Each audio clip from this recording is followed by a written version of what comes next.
les femmes les plus fraîches dans Pokémon.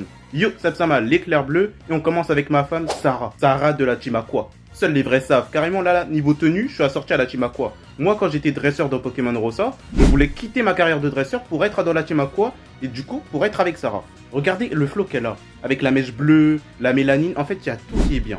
Franchement, la Team Aqua, c'est les meilleurs. Et les racailles de la Team Magma qui vont me sortir Courtenay, non, elle est en dessous. D'ailleurs, au passage, hein, une populaire opinion, pour moi, Pokémon Saphir, ce sera toujours meilleur que Pokémon Ruby. Voilà.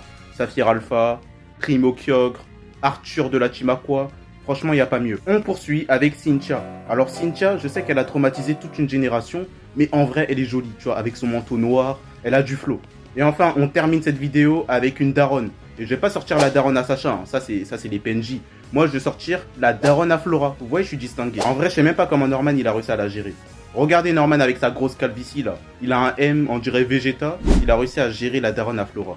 Je dis daronne à Flora, mais du coup, quand il l'a géré, c'était pas la daronne à Flora. Mais bon, vous m'avez compris. Bref, moi je trouve elle est sous-cotée. Vous parlez trop de la mère à Sacha, mais je trouve que la daronne à Flora elle est meilleure. Bref, n'hésite pas à me dire en commentaire ton classement des femmes les plus jolies dans l'univers de Pokémon. Et t'as pas le droit de sortir Lily dans Pokémon Soleil et Lune ou les filles de 10 ans. Ça c'est fini maintenant.